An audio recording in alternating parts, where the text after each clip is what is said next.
Hello everyone! For today's video guys, samahan nyo ako magluto tayo ng gisadong pansit Mickey.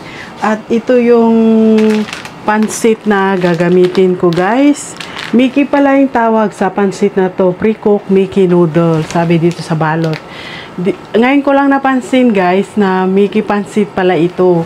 Kasi sa Pilipinas, pag bumibili kami sa palengke, ang tawag namin ay presko na pansit. Di ko alam na Mickey pala yan. So, papakita ko sa inyo guys yung mga sangkap na gagamitin ko sa aking pagluluto. Thank you for watching! So, dito meron akong repolyo, sibuyas, carrots, at saka yung celery. So, bumili rin ako ng bawang na yung wala ng balat. At yan yung Mickey. Bale, 3 balot yung gagamitin ko. At ito yung lobster fishball, yung liempo, konting liempo lang. So yan, hihiwain ko na guys itong liempo. Idadagdag ko doon sa isa na liempo na napakuluan ko na. Kinuha ko lang sila sa my freezer. So konting sahog lang na liempo ang gagamitin ko dito sa iluluto ko na ginisang Mickey. Yan, hinihiwa ko na guys na ganyan.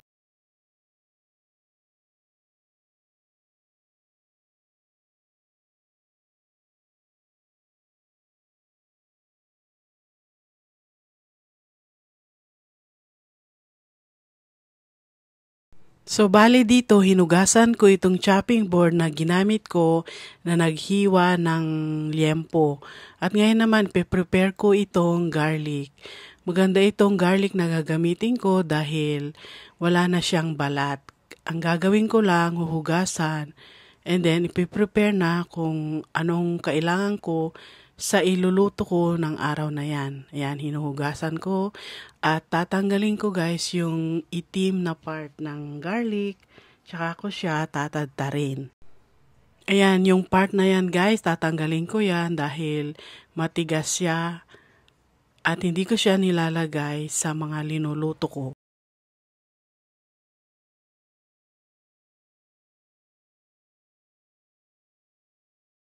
Bale dito, pipit-pitin ko itong garlic guys, tsaka ko siya tatadtarin.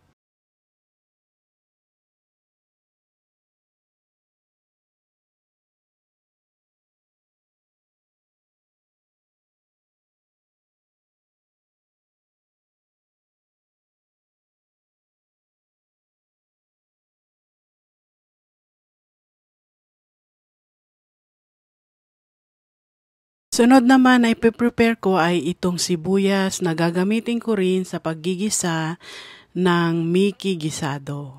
Yan, babalatan ko lang siya guys, huhugasan, and then hihiwain ko siya ng pahaba. Dito, hinuhugasan ko na itong sibuyas at pati na rin yung chopping board para hindi naman sumakit yung aking mata sa paghihiwa ng sibuyas. Sunod naman ay ipiprepare ko itong carrots. Bale, kalahati lang ang gagamitin ko dahil maliit yung kawali na gagamitin ko sa paggigisa ng pansit. Kaya kalahati ay okay na. So, hihiwain ko rin ito at i-slice ko siya ng pahaba. Binabalatan ko lang and then i-slice.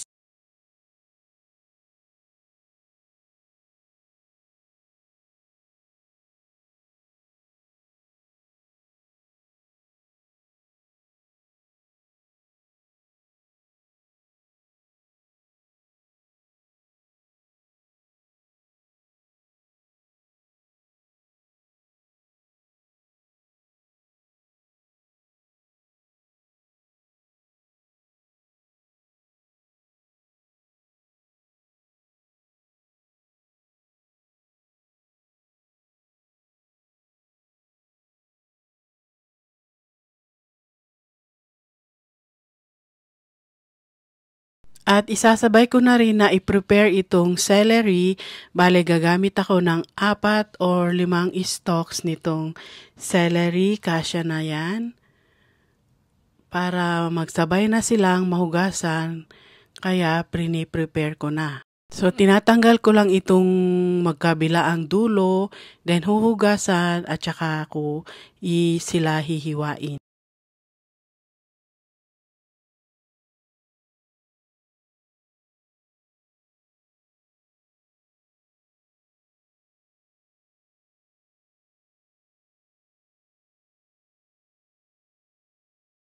Para sabay-sabay na sila sa paghugas, kaya dito ipe-prepare ko na rin itong repolyo. Kalahati lang nitong repolyo ang gagamitin ko dito sa pansit na iluluto ko.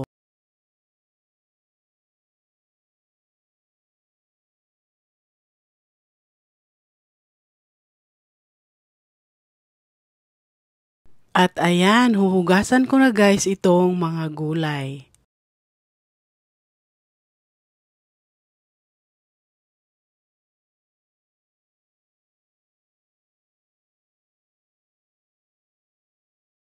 So, malinis na ang ating chopping board at pwede na tayong mag-start na mag-slice nitong mga gulay. So, unahin ko itong carrots.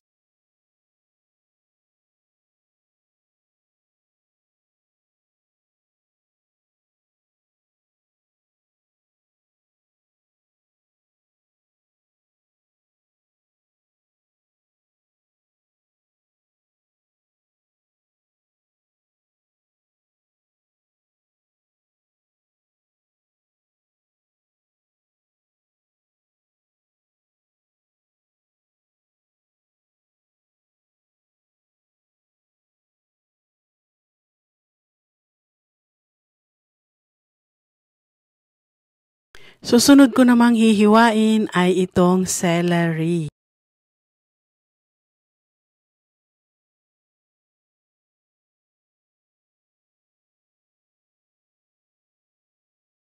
Yan, dito guys, matatapos na yung pagpe-prepare ng mga gulay. Hindi ko na na-video guys yung paghiwa ko ng repolyo. Pero makikita naman mamaya kapag linuluto ko na guys kung paano ko siya hiniwa.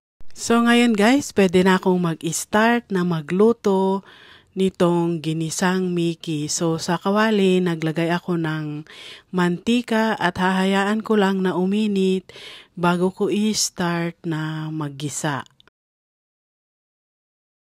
So dito guys, gusto ko lang ipakita sa inyo yung mga iluluto ko. Yan yung celery at carrots, yan yung lobster fishball,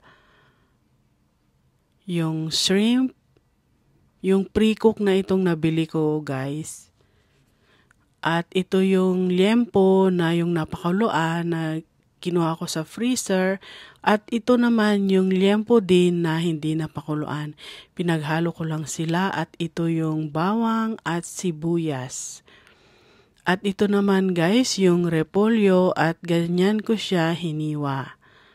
Ayan, pwede na tayong mag-start na magluto. So ngayon ilalagay ko na itong bawang. Siya ang uunahin ko before ko na ilagay yung liempo. Para mag-brown yung bawang, masarap siya. Tapos igigisa ko yung liempo doon sa nag-brown na bawang. So ayan, nag-brown na yung bawang. Ngayon naman, ready ko nang ilagay yung liempo at ang inuna kong nilagay ay yung hindi napakuluan. Then, siyempre, susunod ko rin yung isa, yung napakuluan na. Parehas lang yan din, pero inuna ko lang yung raw para maigisa ko dun sa bawang. Para maluto siya ng konti bago ko rin ilagay yung isa. My goodness, napaka-complicated na nung sinasabi ko. Ayan, pinagsama ko na yung dalawang klase ng liempo at ginigisa-gisa ko siya. At sa tuwing nagluluto ako ng ganito guys, yung may liempo, tinatakpan ko siya dahil takot ako doon sa taba pag tumalsik guys. Hahayaan ko lang siya guys na maluto, na nakatakip, at habang nagba-brown siya ay hinahalo-halo ko siya para pantay yung pagkaka-brown ng karne.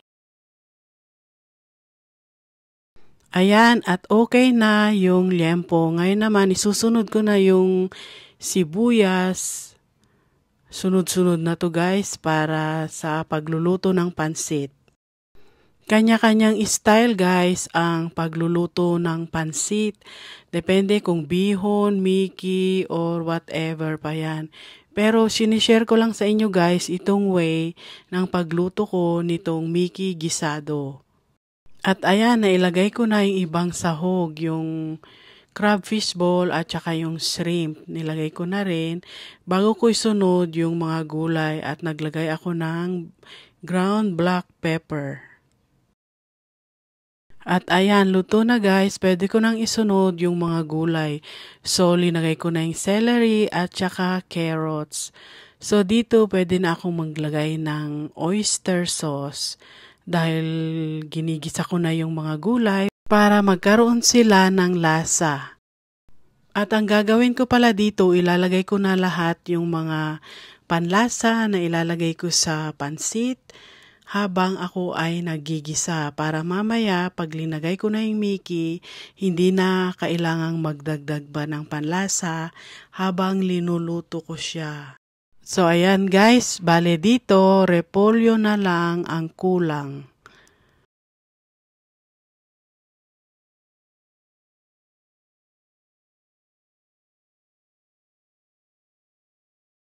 So dito ilalagay ko na itong repolyo, hindi masyadong marami guys dahil nakikita nyo naman na napakaliit nitong kawali na pinaglulutuan ko.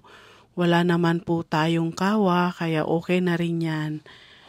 Ayan, so ihahalo-halo lang itong repolyo guys. Tapos mamaya hahanguin ko siya, isa-separate ko siya para mailuto ko rin yung miki. And then ilalagay ko sa ibabaw yung nagisa na mga rekado ng pansit.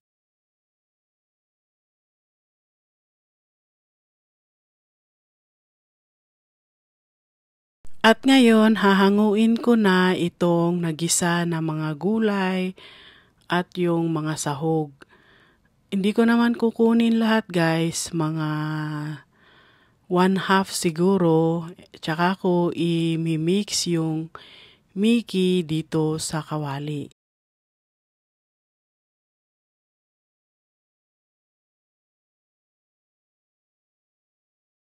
So ayan, at dito linagay ko na itong 3 supot ng miki dito sa kung saan ako naggisa.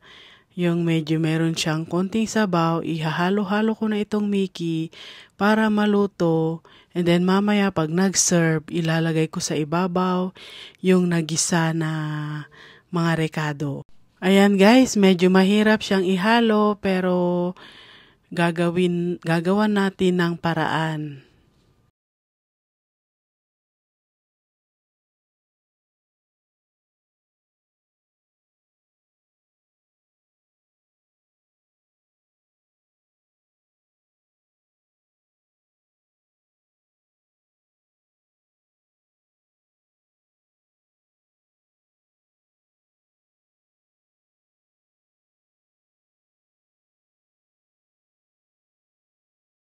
So ayan, naluto na yung miki. Ngayon naman ilalagay ko yung ibang mga rekado na nagisa guys. At yung iba naman ipapaibabaw ko mamaya kapag nag-serve.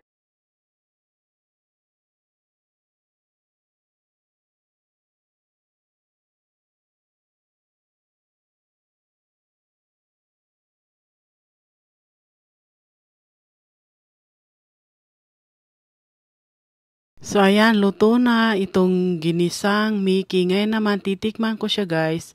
Make sure na okay na yung lasa. Napakaraming sahog nitong linuto kong miki guys pero nagtago sila. Hindi ko na makita dito sa ibabaw nitong kawali. Ayan, titikman ko na guys.